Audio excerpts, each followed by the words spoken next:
सरकारी विद्यालय में एक बार आप जरूर आएं। एक ऐसे सरकारी विद्यालय में भी आ चुके हैं कि जहां पढ़ाई भी होता है। कितना खूबसूरत से सरकारी विद्यालय को बनाया गया है। जबकि विकास की बात करें तो यहाँ सड़क भी नहीं है, फिर भी यहाँ शिक्षक पढ़ाने के लिए आते हैं। बहुत कठिनाइयों का सामना भी करना पड़ता है क्योंकि जंगली रास्ता है, जंगल का रास्ता है और पहाड़ी एरिया तो थोड़ा आने में डर भी लगता है। सरकारी विद्यालय भी हमारा आगे बढ़ चुका है और देखिए किस तरह से सरकारी विद्यालय में पढ़ाई होता है। अपना कार्य या अपना योगदान देकर के इधर में बहुत ही अच्छा अनुभव होता है कि अगर मेरे माध्यम से अगर यहाँ के जो बच्चे हैं अगर आगे बढ़ते हैं तो हमारा भी और इस गांव का भी नाम रोशन होगा। शायद बच्चे भी आने वाले समय में यहाँ का भविष्य है, क्योंकि इन्हीं लोग का विकास से हमारा देश, हमारा समाज का विकास होता है। लेकिन अगर हम लोग चाहें, अगर प्रयास करें कि अगर सरकारी विद्यालय में भी अगर पढ़ाई सही रूप से दें और व्यवस्था अगर सही रूप से रहे तो प्राइवेट स्कूल की जगह बच्चे सरकारी स्कूल की तरफ रुझान बढ़ेगा उनका। नमस्कार, मघी आवाज में आपका स्वागत है। मैं हूं आपके साथ गोल्डन कुमार। अभी हम नवादा जिले के रजौली प्रखंड के अंतर्गत प्राथमिक मध्य विद्यालय कुंभिया तरी विद्यालय में आ चुके हैं।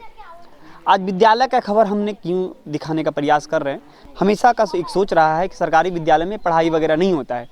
हम एक ऐसे सरकारी विद्यालय में भी आ चुके हैं कि जहां पढ़ाई भी होता है। कितना खूबसूरत से सरकारी विद्यालय को बनाया गया है। जबकि विकास की बात करें तो यहाँ सड़क भी नहीं है, फिर भी यहाँ शिक्षक पढ़ाने के लिए आते हैं। यानी कि जितनी भी गुरुजी की तारीफ किया जाए उतनी कम है। अक्सर जो कहा करते हैं लोग कि शिक्षक के हाथों में बच्चा का भविष्य होता है, तो उसी भविष्य के लिए शिक्षक दूर से आते हैं। जहां सड़क भी नहीं है वहां शिक्षक भी अपने बाइक से आते हैं, खेतों में दौड़ाते हुए। कभी बरसात के समय में नवादा जिले के अंतर्गत अभी भी ऐसे विद्यालय हैं जहां गुरुजी बाइक को पैदल लेकर आते हैं, क्योंकि इस यहाँ पे सड़क नहीं है। विकास की बहुत कम देखने को मिलती है इस गाँव में, लेकिन विद्यालय की विकास करें तो बहुत बढ़िया विद्यालय बना हुआ है। देखिए ये विद्यालय प्राथमिक विद्यालय कुंभिया तरी है। यहाँ पे देखिए किस तरह से लोग शिक्षक अपने बच्चे को पढ़ा रहे हैं और किस तरह से बच्चे पढ़ भी रहे हैं। ये चीज़ बहुत बढ़िया देखने को मिला। यहाँ पे देखिए प्रधानाध्यापक भी हैं और दो शिक्षक हैं और दोनों अपने बच्चे को कितनी खूबसूरत से पढ़ा रहे हैं। और स्कूल का देखिए किस तरह से खूबसूरत में कलर में ढंग दिया गया है, यानी कि बच्चों का जो मनोबल होता है देखकर थोड़ा सा रंगीन हो जाता है। तो जिसको लेकर ये किस तरह से हमेशा यहाँ पे रंग बिरंग मतलब हर चीज़ यहाँ पे लिखा हुआ है। शायद बच्चे भी आने वाले समय में यहाँ का भविष्य है, क्योंकि इन्हीं लोग का विकास से हमारा देश, हमारा समाज का विकास होता है। देखिए यहाँ पे लिखा हुआ है, बापूजी का यह कहना था अनपढ़ कभी ना रहना। तो ये एक सच साबित करते नजर आ रहे हैं यहाँ के शिक्षक। देखिए यहाँ पे शिक्षक किस तरह से पढ़ा रहे हैं। और दूसरी बात देखिए, आपको अंदर लेकर आते हैं। देखिए यहाँ पे किस तरह से लोग एक प्राइवेट संस्था, जिसको हम लोग हमेशा एक जहान में उठता था सरकारी विद्यालय में पढ़ाई नहीं होता है, प्राइवेट विद्यालय में बढ़िया होता है। लेकिन उन गार्जियनों को हम कहना चाहते हैं, देखिए सरकारी विद्यालय भी हमारा आगे बढ़ चुका है और देखिए किस तरह से सरकारी विद्यालय में पढ़ाई होता है। और देखिए किस तरह से, पहले तो आप देखने के बाद ही लग रहा होगा कि सरकारी विद्यालय किस तरह से इतना प्राइवेट विद्यालय में कलरफुल या जिस तरह से यहाँ पे लगा पेंट वगैरह किया गया है और जिस तरह से इसमें गिनती पहाड़ा हर चीज़ लिखा हुआ है और फल सब्जी का नाम भी यहाँ पे लिखा हुआ है। देखिए किस तरह से एकदम रंगीन देखने को मिल रहा है। यहाँ पे बच्चे भी पढ़ रहे हैं। देखिए किस तरह से बच्चे यहाँ पे पढ़ भी रहे हैं। यहाँ पे एक शिक्षक भी हैं, किस तरह से बच्चे को पढ़ा रहे हैं, क्योंकि इन्हीं के हाथों में बच्चे का भविष्य होता है। जो कि गांव में विकास देखने को नहीं मिला, लेकिन इस स्कूल में विकास के नाम पर बहुत बड़ा चीज़ देखने को मिला। देखिए शिक्षक किस तरह से मेहनत करते हैं, बच्चे को पढ़ाते हैं। आइए इनसे बात करते हैं किस तरह से इन्हें मेहनत करके इन बच्चों का भविष्य संभालते हैं। सर आपका शुभ नाम क्या हुआ? सर मेरा शुभ नाम विकास पंडित हुआ। सर कब से पढ़ा रहे हैं? मैं इस विद्यालय में सहायक शिक्षक के पद पर कार्यरत हूँ। पिछले साल मेरा बहाली हुआ था फरवरी 2022 में। सर कैसा लग रहा है सर यहाँ पे? सर बहुत पिछड़ा इलाका होते हुए भी अपना कार्य या अपना योगदान देकर के इधर में बहुत ही अच्छा अनुभव होता है कि अगर मेरे माध्यम से अगर यहाँ के जो बच्चे हैं अगर आगे बढ़ते हैं तो हमारा भी और इस गांव का भी नाम रोशन होगा।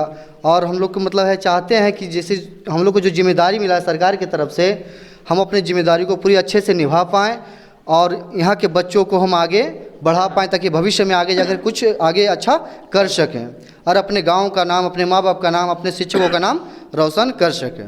सर तो आप लगभग कितने सालों से यहाँ पे, कितने महीने से आ रहे हैं सर? हम यहाँ पर सर लगभग 12-13 महीना होने वाला है सर। 13 महीना हो रहा है हाँ सर। सर। आने में जो तकलीफ होता है वो कैसे देखते हैं सर, वो कैसे आपको क्या क्या मुसीबत झेलना पड़ता है वो बताइए।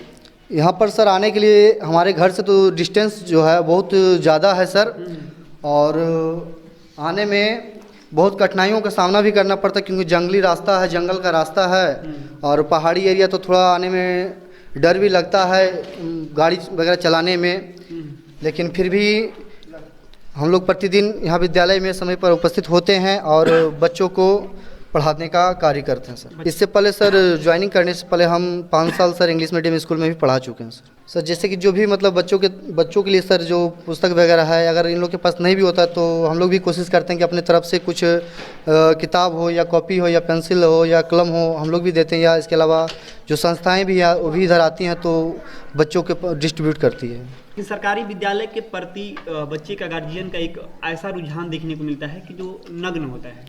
हाँ सर, इसमें है कि 2 चीज़ें बहुत ही ज़रूरी है। एक है कि शिक्षक का प्रतिदिन विद्यालय में समय पर उपस्थित होना और बच्चों के प्रति उनका लगाव होना और बच्चों को सही ढंग से पढ़ाना। अगर ऐसा हम लोग सभी शिक्षक अगर करते हैं तो ऑटोमेटिक अपने रूप से ही बच्चों का विद्यालय के प्रति लगाव भी बढ़ता है और विद्यालय में बच्चे आना चाहते हैं। तो इनके बच्चे का गार्जियन को आप क्या कहना चाहते हैं, वैसे गार्जियन के जो सरकारी विद्यालय में पढ़ते हैं? जितने भी सरकारी स्कूल में अपने बच्चों को पढ़ाते हैं गार्जियन, उनको चाहेंगे कि सरकारी विद्यालय पर भरोसा कीजिए, उनके शिक्षकों पर भरोसा कीजिए और अपने बच्चों को विद्यालय में भेजिए, ताकि आपके बच्चे भी, जैसे कि बहुत सारे बच्चे होते हैं जो प्राइवेट स्कूलों में नहीं जा पाते हैं, तो ज़्यादातर होता है कि सबका मानना होता है कि गरीब का बच्चा ही सरकारी स्कूल में पढ़ता है।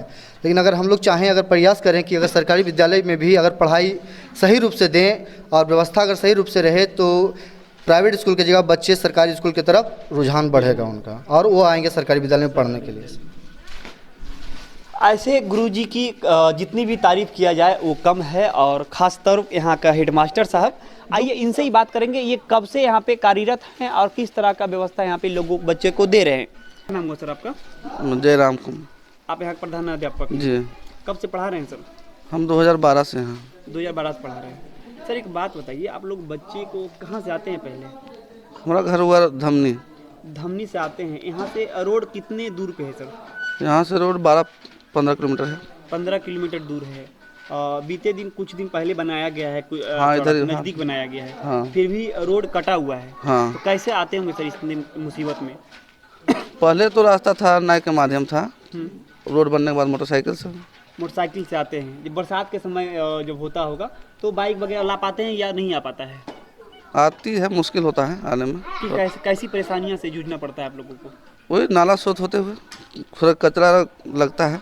यानी कि बाइक को चला कर लाना पड़ता है? हाँ। चला कर नहीं, मतलब बुला कर लाना पड़ता है होगा? नहीं चल के आ जाता है, वही कचरा लगता है। कचरा वगैरह का परेशानी देखने को मिलता है। हाँ। तो ये थे प्रधानाध्यापक जी इस प्राथमिक विद्यालय का।